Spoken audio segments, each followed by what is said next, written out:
Diễm xin chào cô chú, anh chị, các bạn và các em. Bánh cho mùa trung thu thì hôm nay Diễm chia sẻ công thức bánh bía nhân kem trứng muối và sầu riêng. Món bánh này thì Diễm nhận được yêu cầu, đồng thời Diễm thấy cái nhân kem trứng muối rất là được yêu thích. Nhân vừa béo vừa thơm và lại làm nhanh gọn hơn là những cái loại nhân nhuyễn truyền thống. Và nhân kem trứng muối này kết hợp với sầu riêng thì Diễm thấy rất là hợp. Cách làm như thế nào? Thì bây giờ mình cùng vào bếp làm món bánh này với Diễm nha. Mình sẽ đi chuẩn bị phần nhân trước. Thì ở đây Diễm có trứng muối. Mình cân làm sao cho nó 100g thì cũng tùy cái trứng muối to hay nhỏ đó. Hôm nay Diễm có 7 cái lòng đỏ trứng muối này. Nếu mà trứng muối nhỏ hơn thì mình dùng 9 cái. Lòng đỏ này thì Diễm sẽ mang đi hấp nha. Mình cho vào lúc nước nguội và mình đợi cho nước sôi thì từ lúc nước sôi mình hấp 10 phút thì cái lòng đỏ này nó chín ngon. Khi lòng đỏ vừa hấp xong thì mình sẽ mình nghiền ra liền. Lúc này cái lòng đỏ nó còn mềm thì mình nghiền rất là dễ. Diễm dùng cái rây nè. Còn nếu mà mình làm với cái số lượng nhiều thì mình cứ cho tất cả những cái nguyên liệu vào trong cái cối xay sinh tố đó. Mình xay thì sẽ nhanh hơn. Lòng đỏ sau khi tán nhuyễn xong rồi thì Diễm cân được đúng 100g nha. Để cho cái nhân bánh nó đậm đà hơn thì Diễm cho thêm 1g muối, và cái này là Diễm dùng muối biển. Tạo độ ngọt thì Diễm cho 50g đường bột. Nếu mà mình không có đường bột thì mình dùng đường cát thôi. Và Diễm có thêm ở đây là 25g bột kem trứng. Bột kem trứng thì Diễm dùng hiệu Sư Tử này, hoặc là mình dùng hiệu Burst cũng được. Cái này sẽ giúp cho cái nhân mình nó có mùi thơm, đồng thời cái màu vàng nó cũng đẹp. Diễm có thêm ở đây là 30g bột sữa nha. Bột sữa thì Diễm dùng hiệu này. Có bột sữa thì cái nhân nó mới thơm, nó ngon. Và để tạo độ đặc thì Diễm có 25g bột mì. Và cái này bột mì số 8 hay là bột bánh. Mình trộn tất cả nguyên liệu cho đều với nhau.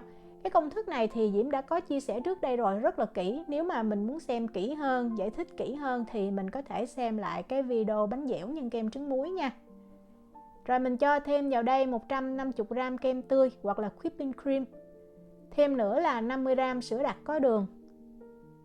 Trứng gà thì mình cho 2 trứng, mình xài luôn lòng đỏ và lòng trắng. Mỗi trứng Diễm cân luôn vỏ là từ 62 cho tới 65g. Mình trộn lên cho thiệt là đều ha.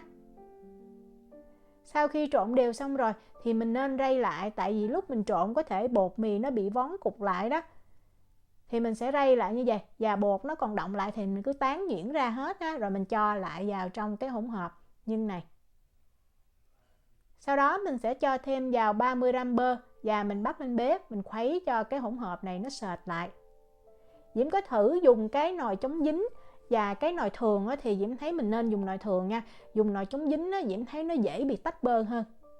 Đầu tiên thì mình cứ bật cái lửa lớn và mình thấy bắt đầu ở dưới cái đế nồi nè, nó chín như vậy thì mình hạ xuống lửa trung bình ha.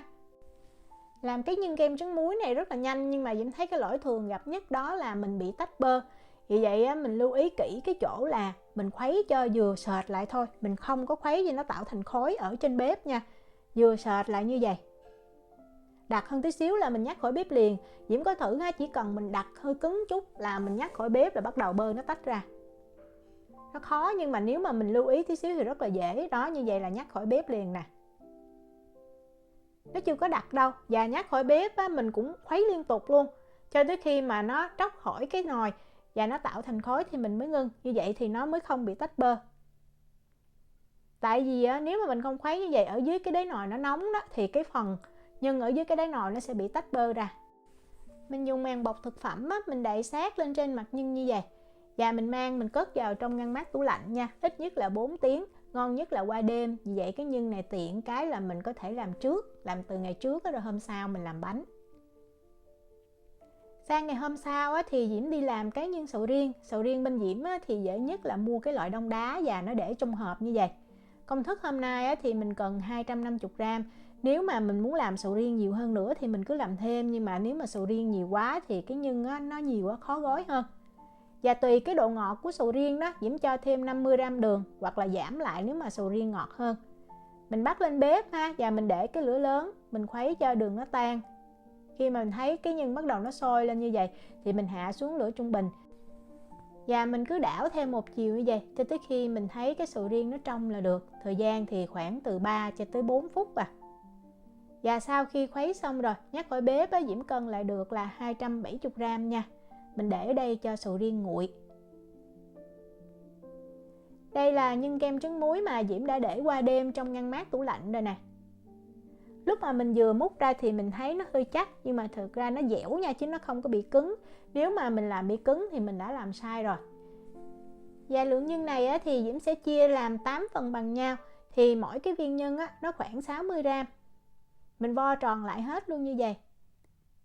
Đây là 8 viên nhân. Và Diễm có thêm trứng muối đó, để Diễm cho vô ngay giữa. Thì Diễm cũng hấp 8 cái lòng đỏ trứng muối. Mình hấp y như là hồi nãy Diễm làm cái nhân kem vậy ha. Mình hấp ở lửa trung bình trong thời gian là 10 phút. Và cái nhân sầu riêng cũng vậy, mình cũng chia ra làm 8 phần bằng nhau. Thì mỗi phần nó khoảng 30g. Mình sẽ tạo một cái lỗ tròn ở cái nhân kem trứng muối này. Rồi bây giờ mình tạo ra giống như một cái chén nhỏ để mình cho sầu riêng và trứng muối vào ngay giữa. Mình làm to chút ha. Nó là như vậy. Thì mình cho 30g sầu riêng vào. Sau đó mình sẽ cho cái lòng đỏ trứng muối, ấn xuống. Rồi mình túm cái nhân lại. Như vậy thì cái lòng đỏ trứng muối nó sẽ nằm ngay cái giữa của cái bánh khi mà mình cắt ra làm đôi.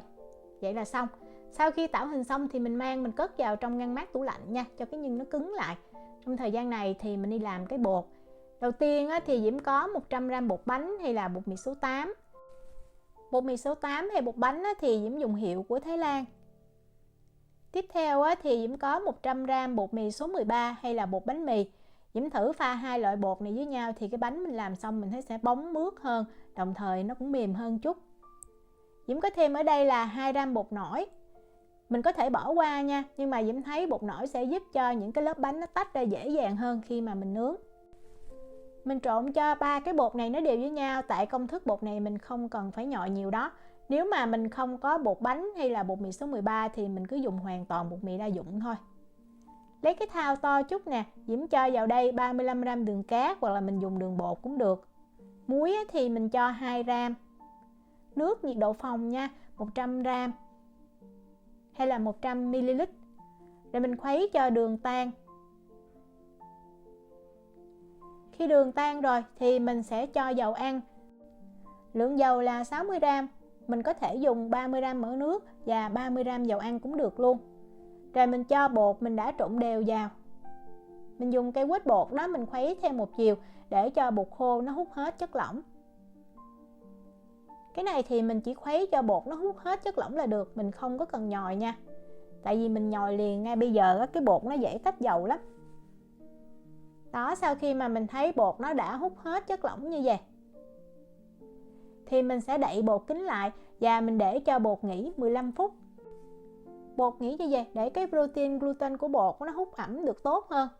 Nó sẽ giãn nở được dễ hơn, ít bị tách dầu hơn. Sau 15 phút thì mình sẽ cầm cái miếng bột này lên và mình đập xuống khoảng 10 lần để cho bột nó dẻo dai hơn nữa.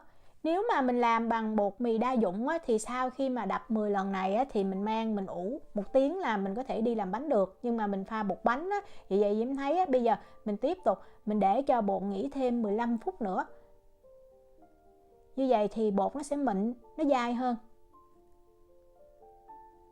Sau 15 phút này thì mình sẽ túm cái miếng bột lại thôi, mình không có cần nhồi nha. Đó, mình cầm cái miếng bột nè, mình túm lại như vậy.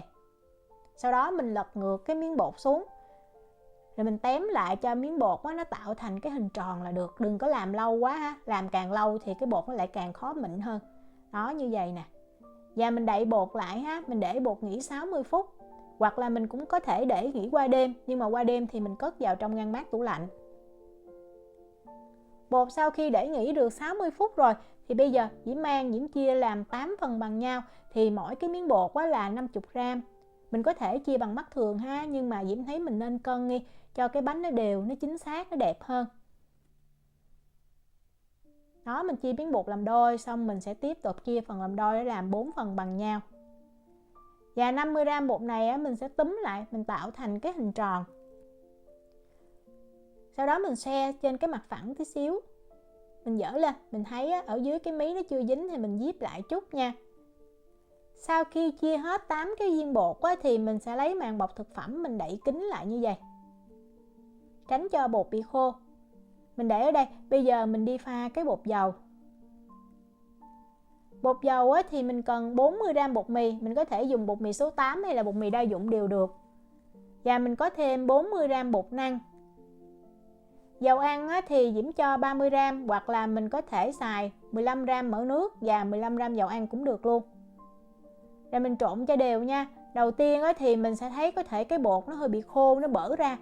Nhưng mà do nó chưa có hút dầu kịp đó, mình nhồi tí xíu thì cái bột nó sẽ mềm. Còn nếu mà mình nhồi thiệt lâu mà bột nó chưa mềm á, thì mình cứ thêm tí xíu dầu vào. Như vậy là ngon nè.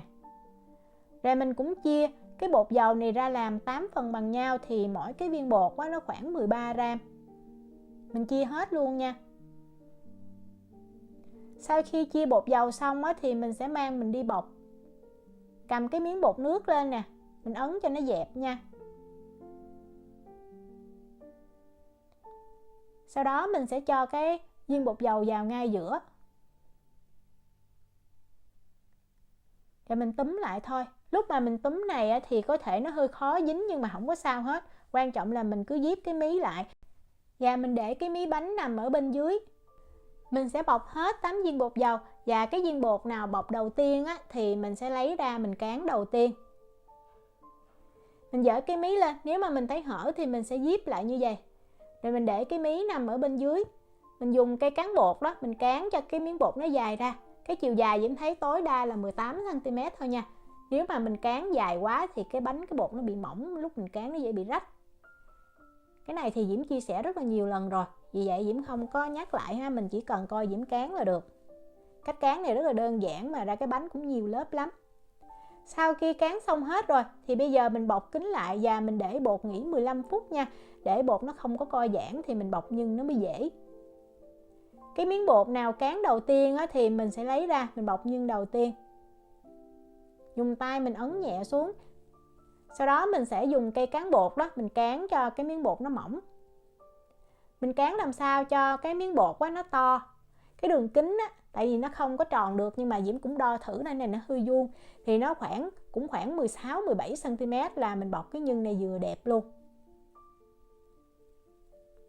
Nhưng mình cất vào trong ngăn mát tủ lạnh cho nó cứng thì mình bọc rất là dễ. Đó, để vào ngay giữa và mình túm cái bột lại. Cái nhân nó lạnh khi mà mình để bột vào thì nó tự động nó áp sát vào cái viên nhân. Và cái bột nó dẻo đó, vì vậy mình cứ kéo nhẹ thì nó sẽ díp cái mí lại thôi à. Lúc mà giữ cái mí đó mình cầm mình giữ vậy khoảng 10 giây ha,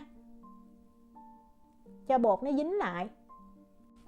Sau đó mình sẽ để cho cái mí bột nằm bên dưới và mình dùng cái lòng bàn tay của mình mình ấn cho cái bánh nó dẹp. Rất là dễ luôn. Cái này thì mình có thể để cái bánh lên trên cái dĩa nướng bánh mình ấn luôn, nhưng tại vì Diễm muốn ấn cho mình xem đó, thì Diễm để đây, nó hở chút thì mình sẽ díp lại như vậy nha, không có sao hết. Và trong lúc mà tạo hình này thì mình cũng đi làm nóng cái lò nướng nóng đủ thì mình sẽ mang bánh mình đi nướng liền. Và hôm nay Diễm không có đóng bánh nha, mình sẽ nướng hai mặt bánh luôn, còn nếu mình thích mình đóng bánh cũng được, tùy mình nè. Khi nướng thì Diễm sẽ đặt bánh ở rãnh giữa của lò. Và mình nướng bánh này ở nhiệt độ là 170 độ C, 338 độ F trong thời gian từ 20 cho tới 25 phút. Lửa thì Diễm bật 2 lửa trên và dưới, Diễm không có bật quạt. Mình nướng làm sao mà mình phải thấy cái bánh nó căng phồng lên, như vậy cái bột nó mới chín. Cái này là Diễm nướng được 22 phút nè. Thì bây giờ mình lấy ra, mình sẽ lật ngược cái bánh lại. Còn nếu mà mình dùng mộc mình đóng thì lúc lấy ra này mình sẽ phết trứng lên. Đó, mình lấy là như vậy thì hai cái mặt bánh nó sẽ vàng.